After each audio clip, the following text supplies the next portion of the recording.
पे इंडिया के prime minister खुद ब्रिक्स की मीटिंग के लिए रशिया में जा पहुंचे हैं। क्या कहना चाहेंगे इसके ऊपर कि अगर रशिया के साथ पाकिस्तान के रिलेशन बेहतर हो रहे हैं और इंडिया के खराब हो रहे हैं, तो फिर क्या वजह है कि पाकिस्तान को ऑब्जर्वेटरी मेंबर भी नहीं बनाया गया, इवन गेस्ट के तौर पे नहीं बुलाया गया, तुर्की को बुला लिया गया, पाकिस्तान नहीं गया। ब्रिक्स की मीटिंग स्टार्ट हुई है, इंडिया के जो प्राइम मिनिस्टर है उन्होंने जाते साथ ये स्टेटमेंट दिया कि मुझे उनका इतना अच्छा वेलकम किया गया, इतना वार्म वेलकम किया गया। उन्होंने तारीफ की है कि मुझे बहुत खुशी हुई है यहाँ आके।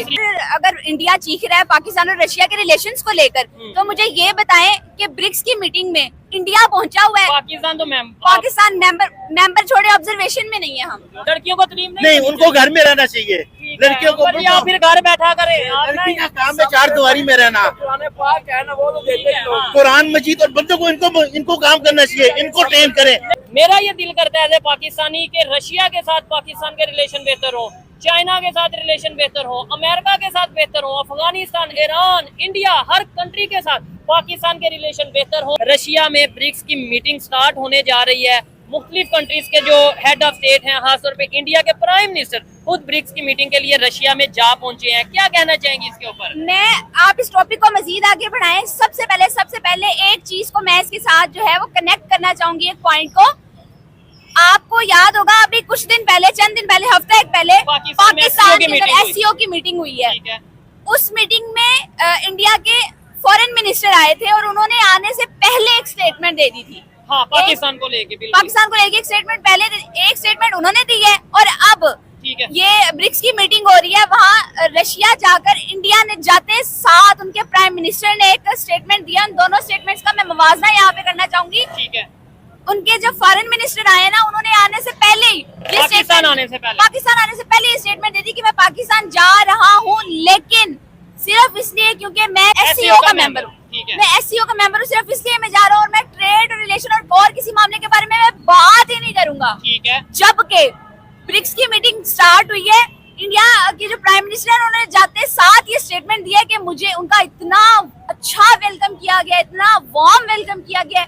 उन्होंने तारीफ की है कि मुझे बहुत खुशी हुई है यहाँ आके। जिस तरह से वेलकम किया, मुझे जिस तरह से रिसीव किया, मुझे खुशी हुई है। और मैं ये चाहता हूँ कि ताल्लुकात को, बिजनेस को, ट्रेड को, मामला को और बेहतर बढ़ाया जाए। जिसका मतलब क्या है कि ऑलरेडी उनके मामला। मैं ये चीज कहना चाहूंगा, देखें आपने ये कंपैरिजन तो कर दी है कि पाकिस्तान में आने से पहले उन्होंने ये स्टेटमेंट दी कि हम ट्रेड नहीं करेंगे या ट्रेड के ऊपर बात नहीं करेंगे, कोई इस तरीके से डिस्कशन नहीं होगी। लेकिन रशिया जाके उनके प्राइम मिनिस्टर ये कह रहे हैं कि हम मजीद ट्रेड बढ़ाना चाहते हैं रशिया के साथ, अपना बिजनेस, अपने रिलेशन को मजबूत करना चाहते हैं मजीद। लेकिन रशिया और पाकिस्तान में फर्क भी तो है ना। रशिया इंडिया का बड़ा करीबी दोस्त है और आज का नहीं, बड़ा पुराना दोस्त है। ये मेरी बात को समझिएगा देखने वाले, ठीक है।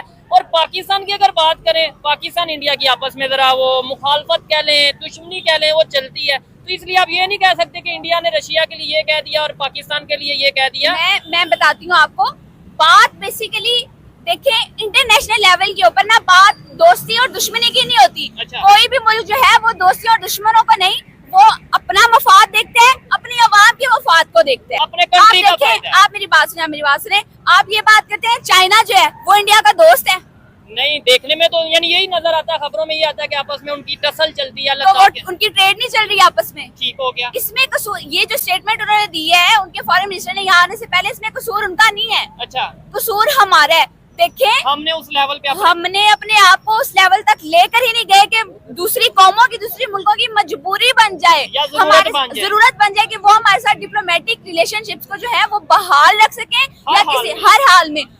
इंडिया ने और चाइना ने अपने आप को इस तरह से बनाया है कि इख्तिलाफात के होते हुए भी वो एक दूसरे की जरूरत है। जबरदस्त हो गया, ये बड़ी हट के बात की है, मतलब मेरी सोच से भी जरा हट के बात की है कि नो डाउट पाकिस्तान को इस पोजीशन पे, स्टेज पे अपने आप को खड़ा करना चाहिए था कि कोई दुनिया का कोई कंट्री चाहे मुखालफत रखता है पाकिस्तान से, चाहे दोस्ती रखता है, लेकिन पाकिस्तान उसकी जरूरत होता, मजबूरी होता है। जैसे इंडिया की इस टाइम पूरी दुनिया की अगर बात करें, इंडिया पूरी दुनिया की जरूरत है ट्रेड के हवाले से। लेकिन मुझे बताएं, ब्रिक्स का आपके ख्याल से ये क्या मोटिव क्या होगा, इनका क्या मुद्दा क्या है मीटिंग का? क्या SCO और ब्रिक्स को हम आपस में कंपेयर कर सकते हैं?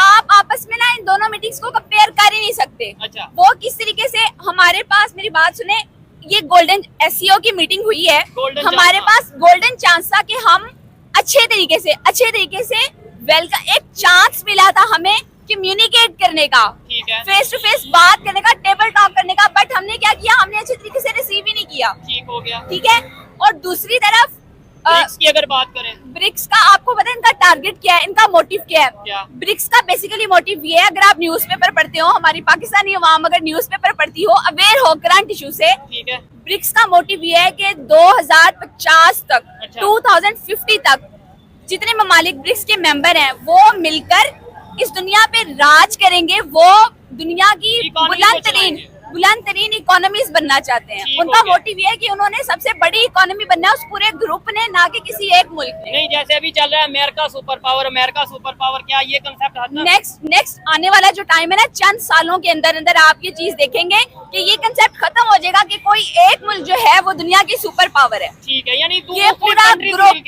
ये बहुत सारी कंट्रीज आपस में मिलके, इनके मिलने का मकसद क्या है? ठीक है, कि ये इनका मोटिव है कि इन्होंने सुपर पावर बनना है और ग्रुप की सूरत में बनना है। ठीक है, और इकोनॉमी को, दुनिया की इकोनॉमी को लेकर चलना, बिल्कुल ये चीज मैं जानता हूँ। लेकिन अंबर जी इधर एक चीज से मैं आपसे डिसएग्री करता हूँ। आपने बोला है कि पाकिस्तान की पब्लिक न्यूज़पेपर पढ़े, इंटरनेशनल न्यूज़पेपर पढ़े। अब इंटरनेशनल न्यूज़पेपर पढ़ने के लिए ये जितने भी भाई मौजूद है, मैं किसी एक को नहीं कह रहा, इन्हें इंग्लिश आना भी जरूरी है, हमें एजुकेशन होना भी जरूरी है। सारी बातें इंग्लिश समझ आएगी, न्यूज़पेपर पढ़ेंगे तो पता चलेगा दुनिया में क्या हो रहा है। मेरा चौधरी साहब, मेरा यही रोना है। अच्छा, एजुकेशन जो हमारी बेसिक है, हमने क्या ताल्लुकात में, ये बहुत आगे की बातें हैं। ठीक है, ताल्लुकात दुनिया में बेहतर क्या हो करना, रहा है? ट्रेड करना, अभी हमारी जो बेसिक्स है ना, हमारी बेसिक एजुकेशन हमारी बेसिक नीड है। ठीक है, वो ठीक है, पूरी नहीं हो रही। वही पूरी नहीं हो रही। आधी हमारी जो वर्क फोर्स है, हमारी विमेन जो है, वो एजुकेटेड नहीं है, वो अवेयर नहीं है, वो स्किल्ड नहीं है। हम विमेन के अनएजुकेटेड होने का मतलब आप जानते हैं, आधी वर्क फोर्स का वेस्ट होना। आपका चैनल मेरे सामने, मेरी नजरों से गुजरा है, मैं आपकी वीडियोस देखती रहती हूँ। इधर हर दूसरे खड़े आदमी से आप ये सवाल करने, हर दूसरा आदमी कहेगा मेरे अंदर जज्बा बहुत है, मेरे अंदर जज्बा बहुत है। नहीं, ये तो फिर पाकिस्तानियों में है, हम पूछ भी लेते हैं, क्यों जी जज्बा है कि नहीं? जज्बा है जी, क्यों जज्बा है कि नहीं भाईजान? बिल्कुल जज्बा है, जज्बा तो बहुत है। इन बेचारों को बस जब से पाकिस्तान बना है ना, हाँ। इनको बस पढ़ाया जाता है भाई जज्बे के साथ। हम जो है IMF का कर्जा माफ नहीं करा सकते। अच्छा, सिर्फ जज्बे के साथ जो है ना, हम अपनी प्रोडक्ट्स नहीं बना सकते, हम ट्रेड नहीं कर सकते। अगर जज्बा सब कुछ है तो जज्बे से जहाज बनाए, बैठे और सफर करें। हाँ, जबरदस्त आप हो गया। जज्बे से अपने मुल्क की इकोनॉमी को बेहतर कर ले, ठीक है। जज्बे से आप टेक्नोलॉजी बना, जज्बे पे बैठे और चांद पे चले जाएं। ओ, रॉकेट ना चांद पे बनाए, जाने जज्बे के पे लिए- बैठ के रॉकेट, जज्बे पे बैठ के चांद पे चले जाए। चांद पे जाने के लिए जज्बा ठीक है, जज्बा जो भी आप कोई तहरीक चलाते हैं या कोई एफर्ट करते हैं, उसकी रूह जरूर है, लेकिन Education वो होना- टूल नहीं है। हाँ। वो टूल नहीं है। टूल एजुकेशन है, स्किल है, टेक्नोलॉजी है और एम्पावरमेंट है। जबरदस्त हो गया। इसके ऊपर तो मैं कहता हूँ क्लैपिंग होनी चाहिए जो इन्होंने बात की है। और कितने लोग खड़े होके सुन रहे हैं। आप इनकी बात से एग्री करते हैं या डिसएग्री करते हैं कि जो ये कह दिया जाता है जज्बा बहुत है, इसके साथ एजुकेशन होना जरूरी है कि नहीं? है मैम ने जो बिल्कुल ये सही कह रही हैं, ऐसे होना आप चाहिए। मुझे खुद बताया ना, एक शख्स के पास जज्बा है, उसके पास इल्म नहीं है, उसके पास डायरेक्शन नहीं है, डायमेंशन नहीं है, उसको पता ही नहीं है कि उसके अंदर क्या एबिलिटी है, वो किस तरह से अपने मुल्क को सर्व कर सकता है। तो सिर्फ जज्बे के साथ वो क्या कर लेगा? अपनी 60, 70 या 100 साल की जिंदगी वो बस जज्बे के नाम पे नारे लगा लगा के चला जाएगा और गुर्बत है। को रोते रोते चला जाएगा। ठीक है। अच्छा अंबर जी, एक और सवाल करना चाहूंगा, बड़ी जबरदस्त। और ये देखें, अगर कैमरामैन सारा दिखाएं, इधर थोड़ा सा कैमरामैन अगर फोकस करे कि कितने लोग खड़े हैं, बकायदा तौर पे गुफ्तगू चल रही है। एक अंकल आए, अस्सलाम वालेकुम, कैसे हैं सर? ठीक है। आप मुझे ये बताएं, जज्बा कितना है हमारे में? जज्बा है कि नहीं? जज्बा तो अल्हम्दुलिल्लाह है। जज्बा है, लेकिन जज्बे से हम, ये मैम कह रही हैं कि अपनी इकोनॉमी को क्यों नहीं बेहतर कर लेते, ये बेरोजगारी को क्यों नहीं खत्म कर लेते, टेक्नोलॉजी में आगे क्यों नहीं चले जाते, IMF के पास क्यों जा रहे हैं? जज्बे से ही हम क्यों नहीं अपने आप को बेहतर कर लेते? क्या कहना चाहेंगे इसके? जो जज्बे से बेहतर करने के पोजीशन में है, उनके अंदर जज्बा नहीं है। अच्छा, उनके अंदर जिनके अंदर जज्बा है वो बेचारे नीचे ठीक लो है। लेवल पे हैं, उनके जज्बे को खत्म कराई जा रहे हैं। अच्छा, मेरी आपसे छोटी सी रिक्वेस्ट है अंकल, कि आपके अंदर आप ये कह रहे हैं ना, आपके और मेरे अंदर जज्बा है, हम कुछ नहीं कर सकते, हम चेंज नहीं ला सकते, लेकिन जज्बा यूज करके टेक्नोलॉजी में आगे क्यों नहीं चले जाते, एजुकेशन में आगे क्यों नहीं चले जाते, बेरोजगारी क्यों नहीं जज्बे से खत्म कर लेते?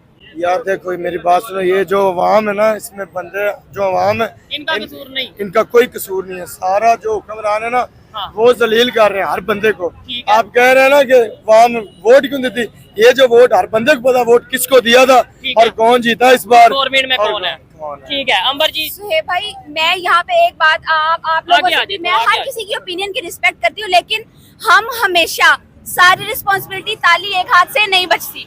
अगर इंडिया चीख रहा है पाकिस्तान और रशिया के रिलेशंस को लेकर, तो मुझे ये बताएं कि ब्रिक्स की मीटिंग में इंडिया पहुंचा हुआ है, पाकिस्तान तो मैम पाकिस्तान मेंबर छोड़े ऑब्जर्वेशन में नहीं है। हम अमेरिका का फोन आया तो फिर ऐसे ही होना। तो फिर इसका मतलब गलती हमारी है, ना रशिया की गलती है, ना इंडिया की और ना ही अमेरिका की। लेट्स सपोज मैं आपको कहता हूँ कि आप अपने घर का नुकसान कर दो, मेरे कहने पे आप करेंगे? नहीं जी, कोई भी नहीं करेंगे। नहीं करेंगे तो फिर हम ये क्यों कह देते हैं अमेरिका ने ये किया, हम इनकार कर दें? हम उनके स्कंजे में फंसे हुए हैं गंजे ना। में, क्योंकि हमने डॉलर लिए हुए हैं। डॉलर लिए और लेने भी तो है। नहीं, आइंदा नहीं लेंगे। अब लेंगे, ये तो कहने की बात है ना। अच्छा। जो भी पाकिस्तान की गवर्नमेंट बनती है वो यही कहती थी कि हम IMF से आइंदा नहीं कर्जा नहीं जाएंगे। लेंगे। Next time इमरान खान ने क्या कहा था? ठीक है। मैं मर जाऊंगा, मैं कर्जा नहीं IMF लूंगा। के पास नहीं जाऊंगा। आप खुद देख लेना। ठीक है, लेकिन जाना एक पड़ा। बैक हिस्ट्री है सब सियासतदानों की। वो कहते हैं हम नहीं जाएंगे IMF में, जब हुकूमत संभालते हैं फिर IMF के दरवाजे पे चले जाते हैं। ठीक है, और वही कशकोल लेके हमें जाना पड़ता है। IMF के स्कंजे से नहीं निकलेंगे, कौम की तकदीर नहीं बदल सकती। ठीक कौम हो के गया। हालात नहीं बदल सकते। अच्छा, ये इधर अंबर जी ने बड़ी जबरदस्त बात की है कि अगर रशिया के साथ पाकिस्तान के रिलेशन बेहतर हो रहे हैं और इंडिया के खराब हो रहे हैं,